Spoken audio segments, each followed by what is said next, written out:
आता आपण ऐकणार आहोत वृत्त विभागातर्फे प्रस्तुत यवतमाळ जिल्ह्याचं वार्तापत्र.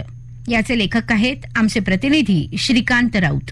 यवतमाळच्या पोस्टल ग्राउंडवर भारतीय प्रजासत्ताक दिनाचा मुख्य सोहळा संपन्न झाला. यावेळी पालकमंत्री संजय राठोड यांच्या हस्ते ध्वजारोहण पार पडलं. कार्यक्रमाला जिल्हाधिकारी डॉक्टर पंकज आशिया, मुख्य कार्यकारी अधिकारी डॉक्टर मैनाक घोष, जिल्हा पोलीस अधीक्षक डॉक्टर पवन बनसोड, उपवन संरक्षक धनंजय वायभासे, निवासी उपजिल्हाधिकारी प्रकाश राऊत यांच्यासह विभाग प्रमुख अधिकारी उपस्थित होते. जिल्ह्यात 69,000 शेतकऱ्यांना 262 कोटींचं प्रोत्साहन वितरित करण्यात आलं आहे, असं पालकमंत्री संजय राठोड यांनी सांगितलं.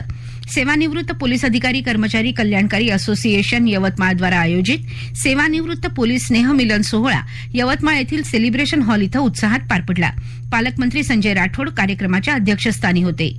पोलिसांनी सेवानिवृत्तीनंतरही सामाजिक जबाबदारी म्हणून समाजसेवेचा वारसा अविरत सुरू ठेवावा असं प्रतिपादन पालकमंत्री संजय राठोड यांनी केलं. मेळाव्याला आमदार मदन येरावार, सेना पोलीस उपअधीक्षक चंदनसिंग बयास, तारिक लोखंडवाला यांच्यासह सेवानिवृत्त पोलीस अधिकारी, कर्मचारी आणि त्यांचे कुटुंबीय उपस्थित होते. ग्रामीण भागातील स्पर्धा परीक्षेची तयारी करणाऱ्या गरीब आणि होतकरू युवक युवतींसाठी जिल्ह्यातील सर्व ग्रामपंचायतींमध्ये स्पर्धा परीक्षांची पुस्तकं उपलब्ध करणार असल्याची माहिती पालकमंत्री संजय राठोड यांनी दिली. नेर येथील छत्रपती शिवाजी महाराज क्रीडा संकुल इथं जिल्हा नियोजन समिती आणि जिल्हा क्रीडा अधिकारी कार्यालयाच्या वतीनं आयोजित बाळासाहेब ठाकरे स्पर्धा परीक्षा मार्गदर्शन आणि मोफत अभ्यास साहित्य वाटपाचा कार्यक्रम पार पडला. यावेळी ते बोलत होते. छत्रपती शिवाजी महाराज यांच्या जीवनावर आधारित जाणता राजा महानाट्य तरुणांसाठी प्रेरणादायी असल्याचं प्रतिपादन खासदार भावना गवळी यांनी महानाट्याच्या उद्घाटनावेळी केलं.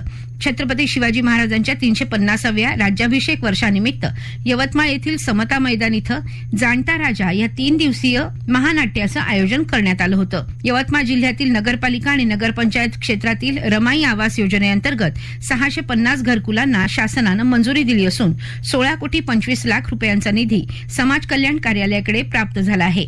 अनुसूचित जाती नवबौद्धवांच्या घरकुलांचा प्रस्ताव शासन स्तरावर मंजुरीसाठी पाठवण्यात आला होता. या प्रस्तावाला लवकरात लवकर मंजुरी मिळावी यासाठी पालकमंत्री संजय राठोड यांनी शासन स्तरावर सातत्यानं पाठपुरावा केला होता. यवतमाळ जिल्ह्यातील मराठा समाज आणि खुल्या प्रवर्गाचं सर्वेक्षण 23 जानेवारी ते 2 फेब्रुवारी दरम्यान पूर्ण करण्यात आलं. या कालावधीत जिल्ह्यातील 1939 गावातील 6,24,884 कुटुंबांचं सर्वेक्षण करण्याचं उद्दिष्ट होतं. हे उद्दिष्ट 100% पूर्ण करण्यात आलं. सर्वेक्षणासाठी 3,272 प्रगणकांची नेमणूक करण्यात आली होती. जिल्हाधिकारी डॉक्टर पंकज आशिया यांच्या मार्गदर्शनाखाली या प्रगणकांनी सर्वेक्षणातील माहिती घेतली होती. राष्ट्रीय कुष्ठरोग निर्मूलन कार्यक्रमाअंतर्गत जिल्ह्यात 30 जानेवारी ते 13 फेब्रुवारी या कालावधीत स्पर्श कुष्ठरोग जनजागृती अभियान राबवण्यात आलं. या अभियानांतर्गत सर्व शहरांमध्ये कुष्ठरोग आजाराबाबत पथनाट्य सादरीकरणाद्वारे जनजागृती करण्यात आली. हे अभियान जिल्हाधिकारी डॉक्टर पंकज आशिया, मुख्य कार्यकारी अधिकारी डॉक्टर मंदार पत्की, सहसंचालक डॉक्टर सुनीता गोलाईत यांच्या मार्गदर्शनाखाली राबवण्यात आलं. या अभियानाअंतर्गत सहाय्यक संचालक आरोग्य सेवा कुष्ठरोग यवतमाळ आणि सावित्री ज्योतिराव समाजकार्य महाविद्यालय यवतमाळ यांच्या संयुक्त विद्यमानं कुष्ठरोग आजाराबाबत पथनाट्य सादरीकरण करण्यात आलं. यवतमाळ जिल्ह्यात सर्व नगर परिषद आणि नगरपंचायत क्षेत्रात विकसित भारत संकल्प यात्राचा दुसरा टप्पा राबवण्यात येत आहे. त्याला नागरिकांनी चांगला प्रतिसाद दिला आहे. विकसित भारत संकल्प यात्रेत केंद्र तसंच महाराष्ट्र सरकारच्या विविध योजनांची माहिती नागरिकांना देण्यात आली. यवतमाळ जिल्ह्यात राष्ट्रीय जंतनाशक मोहिमेला आरोग्य विभागामार्फत आज सुरुवात करण्यात आली.